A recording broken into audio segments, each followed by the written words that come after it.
चौथी अवस्था में जीवन भर यदि हम भजन ना कर पाए कोई बात नहीं, पर चौथी अवस्था में हमें सुधर ही जाना चाहिए, सद्मार्ग पे चले ही जाना चाहिए, संसारिक पदार्थों को छोड़ देना चाहिए, लालसाओं को छोड़ देना चाहिए और भगवान का नाम लेना चाहिए। अरे ये भी हम नहीं कहते पूरा का पूरा छोड़ दो, पर कम से कम 50% तो छोड़ ही दो, क्योंकि आजकल के बच्चों को तो जानते ही हो, यदि नहीं छोड़ोगे तो जबरदस्ती छुड़ा लेंगे। कहीं आपने ना छोड़ा तो 10 बार भी पानी मांगोगे तो मिलेगा नहीं। उससे अच्छा है कि पूरा छोड़ दोगे तब भी अच्छा नहीं रहेगा, क्योंकि तब तो कहेंगे घर से निकाल देंगे। इसलिए 50% अपने पास ही रखो, डर के मारे सेवा करेंगे। लेकिन हाँ 50% छोड़ दो, 50% सांसारिक चीजों को छोड़ करके, आसक्तियों को छोड़ करके मन को हमें ठाकुर जी के चरणों में लगाना चाहिए, क्योंकि हमने इस लोक को बहुत बना लिया, अब हमें परलोक भी तो बनाना है। यहाँ हमने बना लिया, यहाँ का सब कर लिया, बच्चों के लिए घर बनवा दिया, सब कुछ किया, अब वहाँ का करना, अब अपने लिए भी तो कुछ करना, अभी तक दूसरों के लिए कर रहे थे, अब वहाँ के लिए करना है, वहाँ की तैयारी करनी है। हमें दिल्ली जाना होता है तो दिल्ली जाने के लिए हम बड़ी तैयारी करते हैं, फला फला सामान रखना है, कपड़ा रखना है, खाने के लिए रखना है, थोड़ा कुछ ट्रेन में जाना है तो चद्दर वद्दर सब काम लगेगा, वहाँ पे खाने को भी काम लगे, कुछ बनाओ रखो, बड़ी तैयारी करते हैं। दिल्ली जाने की तो इतनी तैयारी, पर वहाँ की क्या तैयारी है?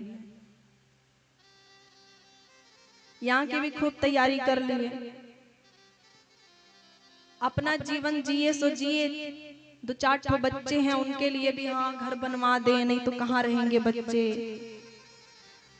कम जमीन रहेगा तो शादी विवाह नहीं होगा, कहीं और भी जमीन लेते, मतलब इतना इतना तैयारी करते, पूरा जीवन झोंक दिया बच्चों में। ठीक है कोई बात नहीं, लेकिन यहाँ का हो गया, वहाँ का करना चाहिए कुछ ना कुछ, वहाँ का भी कर लीजिए तैयारी। वहाँ की तैयारी क्या है? वहाँ की तैयारी में पैसे रुपए की जरूरत नहीं है, बस भगवान के भजन की जरूरत है, बस भगवान के नाम की जरूरत है। भगवान का नाम लीजिए, दिन में कम से कम 3 घंटे, यदि 3 घंटे ना हो पाए तो 1 ही घंटा सही, 1 भी घंटा ना हो पाए कोई बात नहीं, आधा ही घंटा, आधा घंटा भी ना हो पाए कोई बात नहीं, 15 मिनट भी ना हो पाए, बड़ी बिजी इंसान है तो ठीक है 10 ही मिनट, 10 मिनट भी ना हो पाए तो 5 मिनट तो कम से कम निकाल लीजिए, और 5 भी मिनट ना हो पाए तो कम से कम 1 मिनट तो जरूर निकालना। अरे यदि आप इतने बिजी हैं, 1 मिनट नहीं हो पा रहा है तो 30 सेकंड तो जरूर ही निकालो, वरना डूब मरो, पतन हो जाएगा। फिर व्यक्ति की 3 स्थिति होती है, 3 गति होती है, एक ऊर्ध्वगति, एक स्थिर गति और एक अधोगति।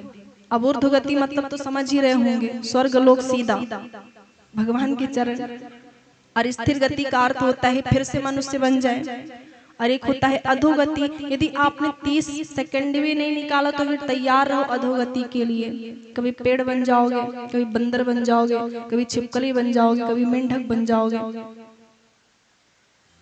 84 लाख जन्मों के बाद फिर मनुष्य बन जाओगे, फिर ऐसे ऐसे करके जीवन बिता दोगे।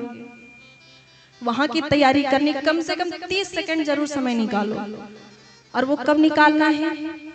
सुबह उठो तब 30 सेकंड, सुबह जब उठो तो 30 सेकंड भगवान के लिए निकालो, उनका नाम लो उठते ही। और जब भोजन करने बैठो तब पहला भोजन सुबह का 11-12 बजे जब भी भोजन करते, और तीसरा जब सोने लगो तब 30 सेकंड, और उस 30 सेकंड में भगवान का नाम लो, और भगवान से इतना ऐसा कहो कि आज दिन भर हमसे यदि कोई पाप हो गया हो तो क्षमा करिएगा, और हम कोशिश करेंगे कल हमसे आज जो पाप हो गया वो कल ना हो। बस ये समय आपको निकालना है। यदि आपने अपना समय निकाल लिया तो मान लो यही तैयारी है आपकी, बस यही तैयारी है, आपका कल्याण हो जाना है पक्का। थोड़ी देरी से होगा पर कल्याण होगा ही होगा, यही साथ जाने वाला नहीं है। अब सब संत सब यही कहते हैं, आप सबको पता ही है कि कुछ साथ जाने वाला नहीं है, यहाँ से कुछ भी नहीं साथ जाने वाला है। जाएगा तो केवल क्या जाएगा? भगवान का नाम। जो हमने किसी की सहायता कर दी, जो किसी को दान दिया, जो सत्कार में सहयोग कर दिया, या जो हमने अच्छा कर दिया, जो हमने भगवान का नाम ले लिया, वही केवल हमारे साथ ऊपर जाने वाला है, बाकी जाने वाला कुछ है नहीं। इस शरीर के लिए हम जीते हैं। किसके लिए हम जीते हैं? इस शरीर के लिए ही जीते हैं, पर ये शरीर भी नहीं जाने वाला। एक छोटी सी कहानी है, बड़ी सुंदर कहानी है, बड़ी सीख देने वाली। 3 मित्र होते हैं। एक बार एक लड़का, उसके 3 मित्र होते हैं।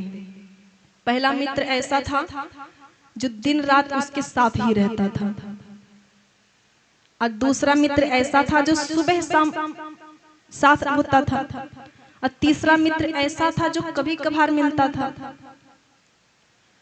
एक बार क्या हुआ, जो लड़का था इसको कोर्ट में जाना था, गवाही देना था। सो ये पहले मित्र के पास गया जो हमेशा साथ रहता था, उससे जाकर के बोला कि भैया कोर्ट में गवाही देना है, चल चलो। तो पहले मित्र ने मना कर दिया, साफ मना एकदम। दूसरे मित्र के पास गया, जाकर के कहता है कि भाई कोर्ट में गवाही देना है, चल चलो, आप तो बड़ा अच्छा होगा। दूसरे मित्र ने कहा कि हम चल तो चलेंगे, लेकिन स्टेशन तक जा सकते हैं, या फिर बस पे बिठा देंगे तुम्हें, मतलब वहां तक जा सकते हैं, गांव के बाहर तक जा सकते हैं, छोड़ने जा सकते हैं, पर कोर्ट के अंदर प्रवेश नहीं कर सकते। कोर्ट तक जा सकते हैं, कोर्ट में अंदर नहीं जा सकते। अब ये तीसरे मित्र के पास गया जो कभी कभार मिलता था। उस मित्र के पास गया और जाकर के कहता है कि भाई सबने धोखा दे दिया है, अब आपसे ही आशा है, चल चलो कोर्ट में गवाही देना है। तीसरे मित्र ने कहा जब कहो जहां कहो वहां चलो, तुरंत चलो, कहां चलना बताओ। तीसरा मित्र साथ में गया कोर्ट तक, और जाकर के उसने गवाही दी। अब ये लड़का कौन है? वो है हम सब। अरे 3 मित्र कौन कौन है?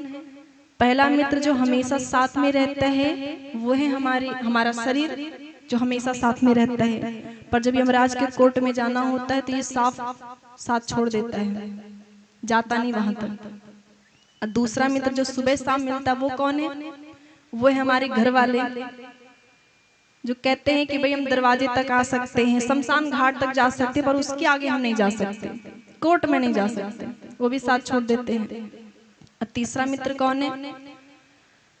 तीसरा मित्र है हमारे द्वारा किया गया सत्कर्म, पुण्य, वही हमारे साथ कोर्ट तक जाता है, यमराज के कोर्ट तक, बाकी और कुछ साथ जाने वाला नहीं है। इसीलिए सब संत हम सब चिल्ला चिल्ला के कहते हैं राम का नाम लो, वही साथ जाने वाला है। दुनिया के लिए जो कर रहे हो करो, कोई बात नहीं, मना नहीं करते, दुनिया के लिए करो सो करो, अपने लिए भी कुछ करा करो, दिन में कुछ समय निकालो और भगवान का नाम लिया करो, सत्कर्म किया करो, पाप ना करो, राम का नाम लिया करो। और जो राम का नाम लेगा वो माया से बचेगा, वो अधोगति से बचेगा, वो नरक से बचेगा। अब नाम लेना है तो लो, नहीं तो फिर आपकी मर्जी, अधोगति फिर होगी।